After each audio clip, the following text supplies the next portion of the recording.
We're gonna bring it back Monday for better, bigger exhaust. And then we're gonna re-dyno it, hoping for 300.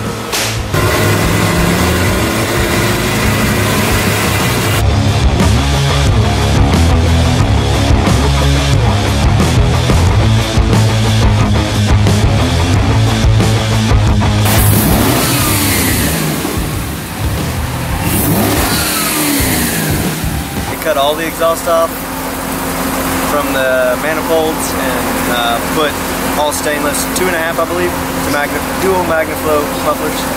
And dynoed at what? 287. Ooh. Ooh. 100 horsepower gain. Yeah, way better. Yep. You want a low rider? Or you want a... What?